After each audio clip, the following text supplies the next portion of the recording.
First, live, local. This is Fox 12 Now. Hello, everyone. Welcome back to Fox 12 Now. I'm Greg Nibbler. As always, I say it every time, but we appreciate you joining us. We are live streaming here from the Fox 12 Oregon newsroom, and we cover a wide range of topics, and we get to have a little bit of longer form conversations here on this show. But for this one, we are talking about the 5th annual Hidden Bottle Hunt. It is going to be taking place across the state of Oregon, and anybody here can participate in it. There are prizes involved. There are cool bottles involved. There's a lot that happens with this, and there's clues you're going to have to follow to find those bottles. We're going to talk about all of that right now. We are joined by Glory Gary, who is a bottle hunt clue writer. I'm sure you do more than that, but that's a big title right there alone. Thanks, Greg. So we're going to be getting into that part of it and that side of things here as well during this interview. But I did think, to start off, would you mind giving everybody just that overview of, the Oregon bottle program, the bottle drop program really here in Oregon, and just how that has been just such a staple here for this state, and then how we get from there, I guess, into a hidden bottle hunt. Sure, great, yeah. Well, I don't know if folks remember, but in July of 1971, the governor, Tom McCall, signed into law the nation's first bottle and can return system. And that's been now 54 years. In 2024, actually, Oregon was the preliminary redemption rate was 90.4%, which was the highest in the country. So it's a really great program. And back in 2021, the Oregon Beverage Recycling Cooperative, which runs Oregon's beverage container redemption system with the Bottle Drop Network, they decided they wanted to celebrate the Bottle Bill's 50th year. And Oregon has, I'm not sure if folks are knowledgeable about it, but the Portland Rose Festival has an annual medallion hunt that goes every year, and it's been going on since the early 80s. And so they contacted the Rose Festival, who contacted some of us that are really involved in that community. And they decided they would hide a bottle in all of their zones around the state of Oregon. They've got 5 zones, but it's actually 6 because there's a Zone 1 West and a Zone 1 East. And so they kicked that off in 2021, and it was so popular. This is now their 54th year of doing the 5th annual Hidden Bottle Hunt. So. Yeah, I mean, 5th annual one. So let's go into this, as far as the bottles. So these are specific bottles that are hidden. In what kind of places are they hidden? They are. It's a big enough bottle. So it's kind of tricky to hide, but they're going to be in all of them will be in public spaces that are fairly easy, accessible to get to. It's a very family. We want to make that as a family-friendly event for folks to get out into their parks and natural spaces and, enjoy their area. And so we try to find, it can be tricky. We try to find a spot that is, tricky enough to find so that it's not just found by anybody out there, but easily accessible for families and children to get to as well. Gotcha. So something that everybody can participate in, but it's not just going to be glaringly right in front of you when you walk out. Absolutely, yeah. Absolutely, yeah. So. Well, the bottles themselves are pretty unique as well. From what I understand, each year has a different design, and I've actually got some images here of this year's design. Oh, perfect. Yeah. This year they're, every year they try to partner with someone, and this year they're partnering with the Travel Southern Oregon, who is representing this year. The bottle is really beautiful, kind of a black glittery with universe star theme to celebrate the DarkSky Oregon and the Oregon Outback Dark Sky Sanctuary. And they're really committed to preserving dark skies and wide open spaces in Oregon. So it's a really beautiful bottle this year. I'm really happy to be involved. Yeah, these really are very pretty, the artwork. So these are the specific bottles. These will be hidden out there as part of this. And I do have these zones that you brought up. So these are the different zones. So each zone will have it. How many bottles in each zone? So there's 1 bottle in each zone. And actually there'll be 5 clues. And the first clue comes out tomorrow. And every day for each zone, a new clue will come out. So each zone has its own set of clues to kind of narrow down the area and where folks can go to try to hunt the bottle. And each day a new clue will come out. I believe there's 2 clues on Saturday. And folks can kind of look at the clues and decipher them and and try to figure out where the bottles are and go out and try to find them. I mean, and those are some pretty big areas too. I mean, Oregon's a big Yeah. state. Even dividing it down to 6 regions, that's some, yeah, you're gonna have to definitely do some work, I would imagine. And Yeah. yeah, and so and I want to talk about the clues. The last thing I'm going to ask here, just before we do that, is for the bottles themselves. What happens when you find the bottle?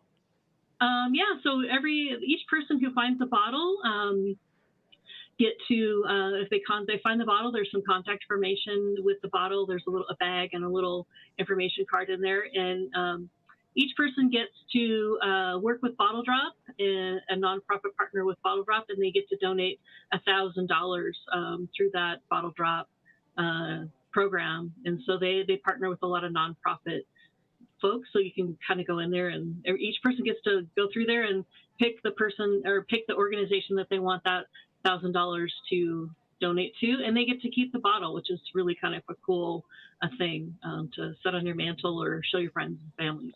Oh yeah, that's going to be a collector's item for sure. Yeah, I mean, and bragging rights for sure. Yeah, definitely bragging rights, 100%.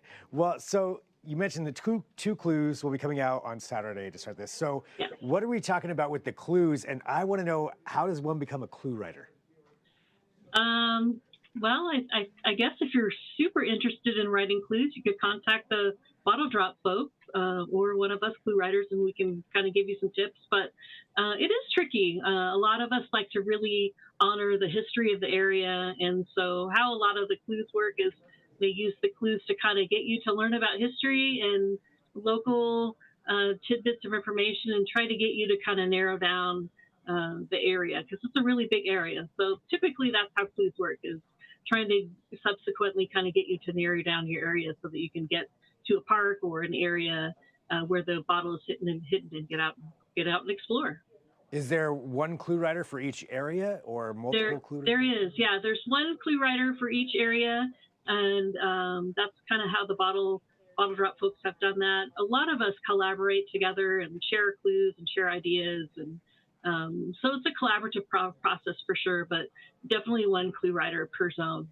Wow, that sounds pretty fun. That also sounds really difficult, because It is I'm sure very hard. Yeah, because you want to make it hard, but also not impossible. So that's a lot of things. Like, what are some of the factors that you take into account? I know you mentioned the history. What are some of the other things that you think about? Yeah, I mean, I think for sure a public space that people are going to be able to easily get to. Nowhere really hard or super long hikes or anything. We want people out and about exploring and being able, we want, ultimately, as a clue writer, I want it to be hard enough for you to kind of learn and really feel like you have success in knowing where you're going. But everybody wants the bottle to be found. And so, just try to get out to places. Nothing dangerous. You don't need to climb anything. You don't have to have a special vehicle to get anywhere. Just all of your local public spaces and sanctuaries and parks and all kinds of spaces throughout the state. Yeah. Yeah, I know you didn't want to accidentally give away any clues. Yeah, I don't want to give away any clues. Public space, accessible for everybody. So that's absolutely safe to say that. Yeah, safe to say if a child, if your children can get there, it's probably going to be a good place where the bottle will be. And so there's the two clues on Saturday, and then how many days before the next clues come out? So the first clue comes out tomorrow. Oh, tomorrow. And subsequently, each day will be a new clue each morning, except Saturday there'll be one in the morning and one in the afternoon. So, okay. And if you can't answer this question, just say no. But how far out do you write the clues? Like, how far out are you anticipating it's going to take? Oh gosh, I was a clue writer last year, and it was so much fun. I asked to be part of it again, and I already had a spot in mind. So I already started thinking about them like last year, and I'm already right now like thinking about another spot for next year and kind of some ideas that I want to do for clues. So, but most people, I think probably about 6 months. We really start kind of thinking about the clues and drafting up some clues, and then for sure like 2 months, 1 month ahead of time, and even like a couple weeks ago, just like really narrowing down and focusing them and we scout out our spots and make sure that they're, easily accessible and it's a good place to hide a bottle. It's not going to be found accidentally. And then we have to make a little tweaks for that in the clues. So. Nice. And then I suppose it depends too, like how soon it's found. If it's not found, you have to keep adding in more clues and more clues as you go along.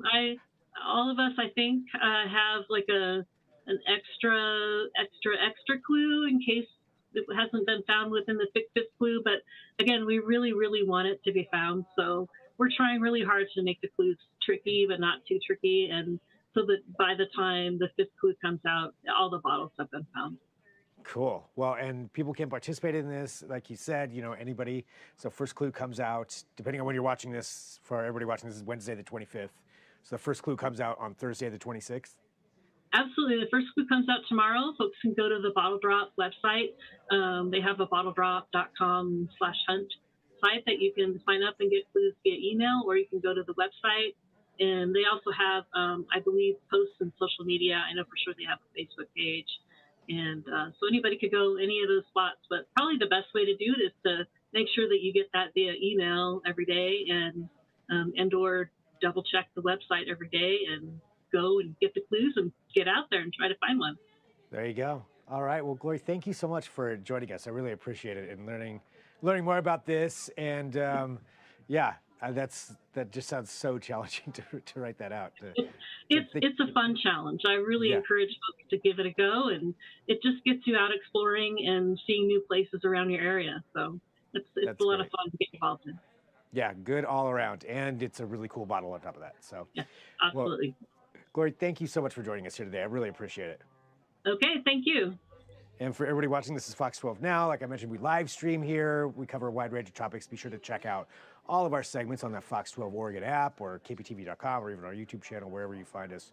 Thanks for doing so. Feel free to share these segments, and you can send me an email, fox12now@kptv.com. All right, we are live here in the newsroom. We're going to take a break. I'll talk to you soon. I'm Greg Nibbler. Again, this is Fox 12 Now.